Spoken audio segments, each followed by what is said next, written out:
Hello, welcome back to my channel. My name is Calvin Rankin, and right now we're just going through Bible study lessons from the book of Daniel. We just wrapped up chapter 1, 3 videos on chapter 1, and I had fun with those, and I hope you did too. And now we're looking forward to chapter 2. Got quite a bit I want to talk about in chapter 2, so it's going to take us a little bit of time to get through it. And just like before, we're going to chop up the videos so that it's not so long. So each time I want to say something about any particular topic, then we'll spend that video on that topic in the video, start the next video with the next portion of scripture from the chapter, and then talk about whatever I want to talk about in that. So we'll go on like that. So anyway, so I am in chapter 2 of the book of Daniel, and I'm going to start reading in verse 1. And it says, "In the 2nd year of the reign of Nebuchadnezzar, Nebuchadnezzar had dreams. His spirit was troubled, and his sleep left him. Then the king commanded that the magicians, the enchanters, the sorcerers, and the Chaldeans be summoned to tell him his dreams. So they came in and stood before the king. And the king said to them, I had a dream, and my spirit is troubled to know the dream. Then the Chaldeans said to the king in Aramaic, O king, live forever. Tell your servants the dream, and we will show the interpretation. The king answered and said to the Chaldeans, The word from me is firm. If you do not make known to me the dream and its interpretation, you shall be torn limb from limb, and your houses shall be laid in ruins. But if you show the dream and its interpretation, you will receive from me gifts and rewards and great honor. Therefore, show me the dream and its interpretation. They answered a second time and said, Let the king tell his servants the dream, and we will show its interpretation. The king answered and said, I know with certainty that you are trying to gain time, because you see that the word from me is firm. If you do not make the dream known to me, there is but one sentence for you. You have agreed to speak lying and corrupt words before me till the times change. Therefore, tell me the dream, and I will know that you can show me its interpretation. The Chaldeans answered the king and said, There is not a man on earth who can meet the king's demand, for no great and powerful king has asked such a thing of any magician or enchanter or Chaldean. The thing that the king asks is difficult, and no one can show it to the king except the gods whose dwelling is not with flesh." Okay, so I'll stop right there. Read through 11 verses. And just a recap of what's going on here. Nebuchadnezzar, the king of Babylon, has a dream. And the dream disturbs him. He wants to know about the dream. So he does what any king back in those days would have done. He called the experts. He called the magicians, the Chaldeans, and the enchanters. All the people who were supposed to be versed in being able to tell dreams and tell what they meant. So he calls these guys and he says, "Okay, tell me the dream and tell me what it means." Now it's interesting. He doesn't just say, "I'm going to tell you the dream, and then you tell me the interpretation," which would have been the normal thing to do. But he goes the other way and he says, "No, I'm not going to tell you the dream. You tell me the dream, and then tell me the interpretation." And the astrologers and the Chaldeans and the magicians are like, "Wait, whoa, that's not how it works. You're supposed to tell us the dream, and then we can tell you the interpretation." And his response is, "No, I'm not going to tell you the dream. I want you to tell me the dream and the interpretation. Because if you can tell me the dream without me telling you, then I know for sure you can tell me the interpretation." And he's like, and I mean what I say. And if you don't do it, then I'm going to tear you from limb, and I'm going to destroy your homes. So Nebuchadnezzar's not really a nice guy, not a guy you want to play around with. But then he says, if you do tell me, then I'll make you great and rich, and you'll be awesome. But they said, "We can't do it. You got to tell us the dream first." And then he gets really, really mad and says, "No, I'm not going to tell you the dream because I know you're going to lie. I know you're going to make up something because you won't be able to tell the interpretation. So I'm not going to bother telling you the dream. You tell me. Then I know you're not lying to me. I know you're not just making something up, but I see you trying to gain time. I see you trying to stall so that you can figure out what to do to get me off of what I said. And what I said is going to stand firm. You have to tell me the dream, and you have to tell me the interpretation." And then they say this thing. And this is why I stopped in verse 11, because verse 11, whenever I read it, it makes me chuckle, and it makes me smile a little bit too. Because in response to the king, they say in verse 11, "The thing that the king asks is difficult." Yeah, true. "And no one can show it to the king," this part, "except the gods whose dwelling is not with flesh. The reason why that makes me chuckle and it makes me smile, because I'm comparing what I have to what they have. I'm comparing what you have, if you're a Christian, to what they have. They say that the only people who can do anything are the gods, but they don't live with people.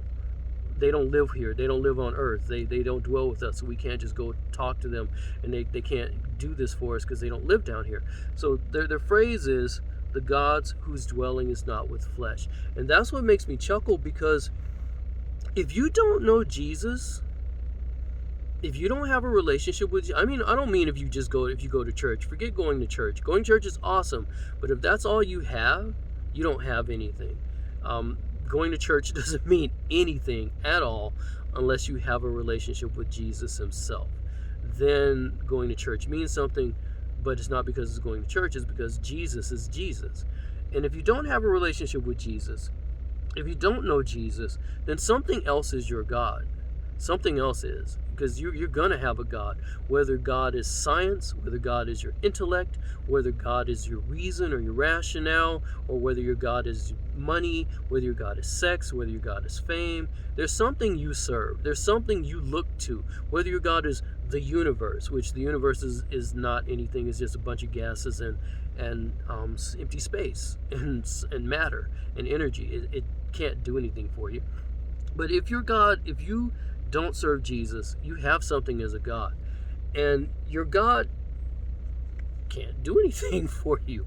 And that's, you might say, yes, he can, yes, he can. No, he can't. Because these guys are in the same boat. They worship these gods. They serve these gods. Because those they say gods is not just one. They have a lot. But these gods, they say their dwelling is not with flesh. They don't live with people, so therefore we can't get help from them the way we need help.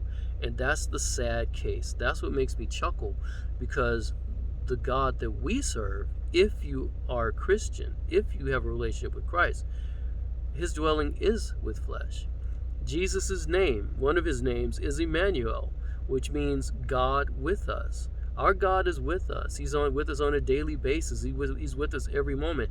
And I don't mean with us in the sense that some Christians will mean with us. They mean in a spiritual sense. In a spiritual sense, he's with us. We pray, we get inspired, we have hope because we know he loves us, that kind of a thing. That's good and that's true, but I mean in a practical sense, that Jesus walks with us, talks with us, does things for us.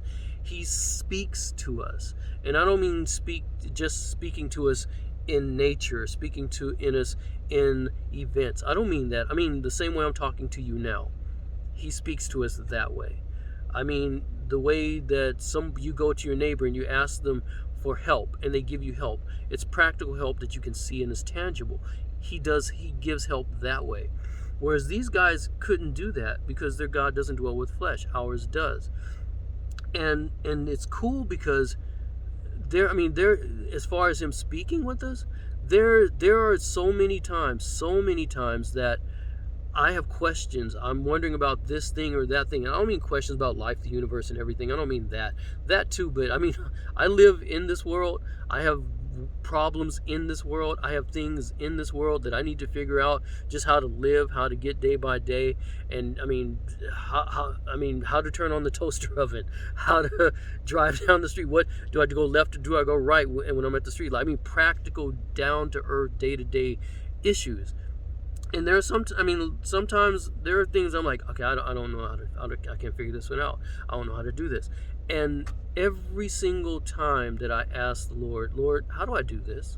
Lord, what is this? Lord, what's the answer to this one? Every single time, within 24 hours, I've got the answer. He's either spoken it to me or he's provided it to me through some other means. And like I said, every single time within 24 hours, a lot of times within just a few minutes, a lot of times. And when I say speak, like a lot of people say, well, do you mean an audible voice? Well, I personally have never heard an audible voice, but I hear his voice. And if he did speak in an audible voice, So, and he's God. He can speak. I'm always intrigued when people say, "Do you mean he spoke to you in an audible voice?" As though that would be a strange thing if he did. He's God. He can speak any which way he wants. If he wants to speak in an audible voice, he can. If he wants to speak in a non-audible voice, he can too. But I do hear his voice, and he'll tell me things. He'll say this, he'll say that. And I'm not the only one. There's lots of Christians they'll say that. But the thing is, if you have a God that's not Jesus, and your God doesn't dwell with flesh, so you're not used to hearing your God speak, because your God can't speak. He doesn't dwell with flesh. So for you, because you never hear your God speak, for me or anybody else to say my God speaks, you think that's weird, because you have nothing to compare it to. You have nothing to measure it to, because in your world, your God doesn't speak. In your world, your God doesn't communicate. Your world, he may make you feel love in your heart, but that's not communication. He doesn't communicate to you. He doesn't speak to you. So you you don't have a frame of reference. So for in your mind, well, you won't say it this way, but it's, in essence, I mean, you're saying no other God speaks, no other God talks. So how can this God talk? And if you're saying that your God talks, well, you must be deranged or delusional or crazy. No, you just don't have a point of reference, because you don't have a God that dwells with flesh. I do. And as far as him doing things, oh man, he does so much because he dwells with flesh. I remember there was a time a few years ago where my wife, and I wasn't at home, so I didn't get to participate in this, but my wife, we didn't have food, we didn't have money. We've struggled financially for a lot of years. Most of our marriage, as a matter of fact, we struggled financially.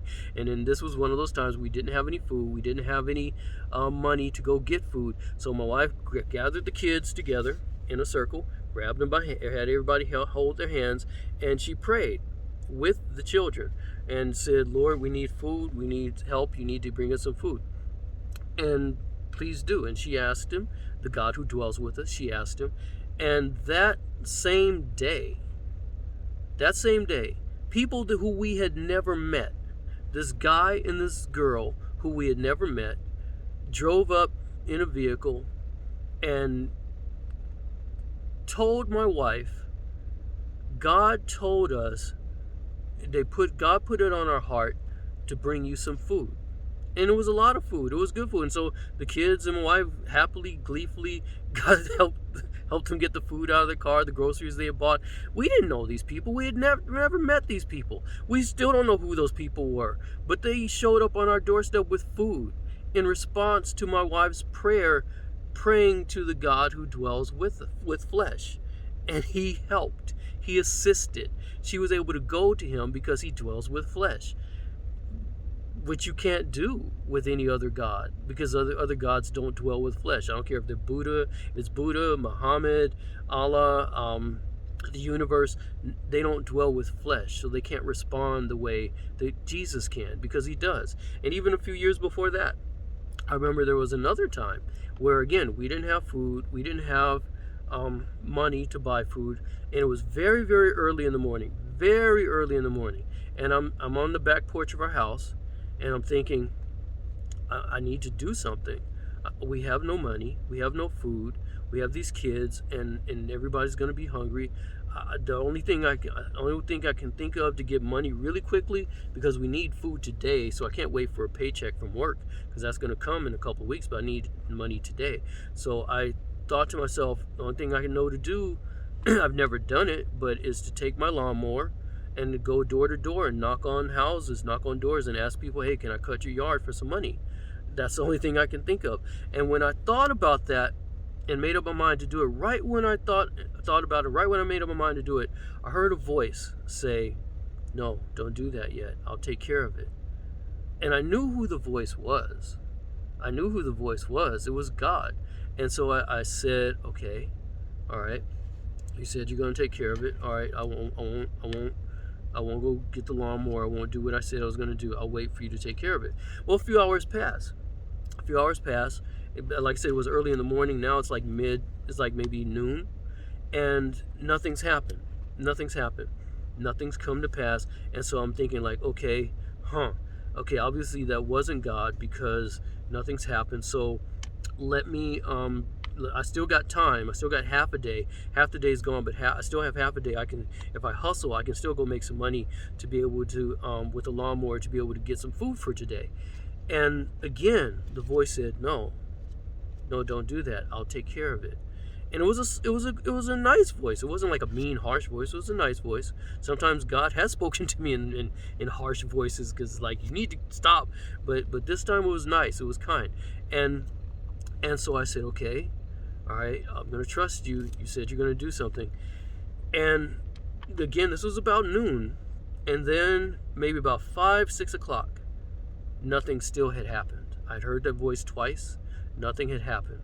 And by this time, I was frustrated. I was mad, because I was like, okay, I've waited. I've wasted the whole day. We need food. I could have made some money. And now I've lost all the day waiting for something to happen. I don't know what it was. Obviously, that wasn't God, because if it did, something would have happened. And nothing's happened. And so, man, if I hustle, I might be able to get 1 or 2 yards. If I can get people, and it's not much, but it's something, let me go do it. And the voice came again. Don't do anything. I'll take care of it. And I was so conflicted. I was so broke, because I knew it was the Lord, but I was so desperate, because my kids needed food. We needed food, and I was like, ugh.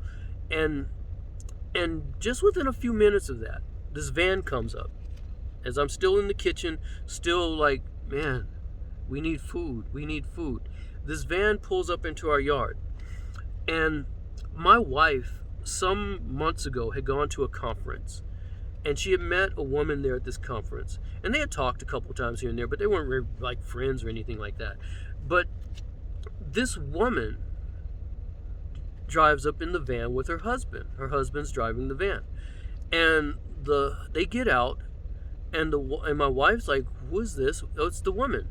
And she goes out to the woman, and she calls me, Calvin, you gotta come, you gotta come. So I go outside, and this guy, who I've never met, this woman who I've never met, my wife's only met once, this guy worked at a supermarket in the meat department. And what he had done is he had taken his van and filled it from front to back, side to side, with all the different kind of meats you could ever see in this world. And he had filled it with in the van, and he and his wife had driven in the van, and they lived at least 40-50 minutes away, so it wasn't like a short trip. They drove the van all the way to our house, because God had put it on their heart to provide food for us. I cried. I'm going to cry again. I cried like a baby. I cried because my God has seen me, because he dwells with flesh. When I thought I need to go try and make money and do something with the lawnmower, he had said, no, I'm going to take care of it. He did. He did. He let me dangle a little bit, because I needed to learn how to trust him. And so I don't mind that at all. And I did learn to trust him through that. But he came through, because he dwells with flesh. He knew we needed help, and he sent it through people that we would have never imagined people doing. He does things like that. I could tell story after story after story after story after story about how he meets needs, because he dwells with flesh. And as far as him speaking, I have a friend, she's Catholic, an awesome Catholic girl. And I love Catholics. Catholics are awesome. I love you guys. I don't agree with everything you say, just like you don't agree with everything I say, but you're my brothers and sisters in Christ. I love you guys awesomely. And so anyway, she and I had talked for a little bit, and she worked at a different place. I worked at a different place. But one day I'm at lunch, and I get a text from her. And her text just simply says, I think I know why God brought you into my life. And so I'm like, okay. So I send a text back, and I ask her why. And she says this thing that surprised me. She said, I think he sent you into my life to teach me that he speaks. And I knew exactly what she meant, but I wanted her to say it. So I texted back and I say, What do you mean? You didn't know that God speaks? And then she texted back and she said, I knew that he spoke, but I always thought it had to be like some big, gigantic event kind of a thing where he like makes the clouds part and he speaks with a booming voice, or he does some incredible, awesome thing where like there's a vision.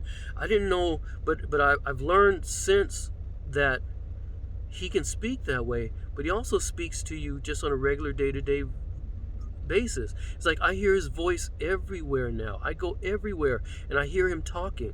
And I wouldn't have known that if you hadn't told me that he talks. And now she's like, and then she said, I'm actually surprised when he doesn't speak. And so what she was saying was, I have a God that dwells with flesh. And because he dwells with flesh, he talks to me. He answers me. He responds to things. And there I can tell you story after story after story, because we have a God that dwells with us, dwells with flesh. He is Emmanuel, God with us. He's not like the Chaldeans and like the astrologers and like everybody else who doesn't serve Jesus. He's not a God like theirs who doesn't dwell with flesh. Their gods didn't dwell with flesh because they didn't exist.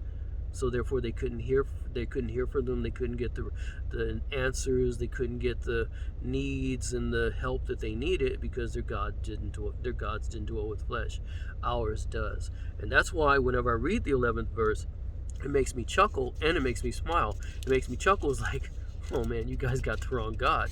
But it makes me smile is like, my God dwells with flesh. He is Emmanuel, God with us. And so that's what I wanted to say, and that's what I wanted to bring out. Just really verse 11. I will pick up with verse 12 in the next video and talk about more things after that. But I just wanted to again bring out the fact that if you have Jesus, you have a God who dwells with flesh. Get to know him. In fact, let me say that real quick too, because there are some of you who you know God, but you don't know God. And you might be, what do you mean by that? In the sense that, okay, if you have a parent, a mom or a dad, and they have a child, son or a daughter, they obviously know each other. They live in the same house with each other. They have a relationship with each other. They're tied by blood. So it's not a question of them not having a relationship, but they don't speak to each other. They don't hang out with each other. They don't laugh with each other. They don't talk with each other. They don't even know how to say what to say to each other. So in essence, they don't know each other. So even though they know each other, they don't know each other because they haven't gotten to know each other. And as a Christian, you can be that way with God too.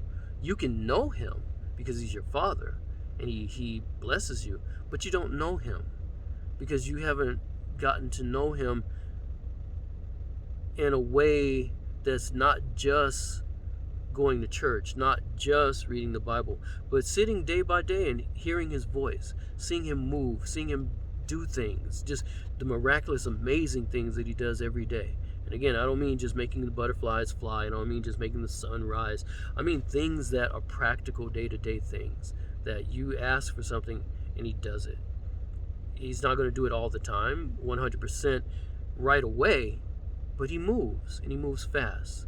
And I love my God because of it. So if you know Jesus, and if you're in that boat of knowing him but not knowing him, I suggest get to know him. He's amazing. All right, take care. See you in the next video. Bye-bye.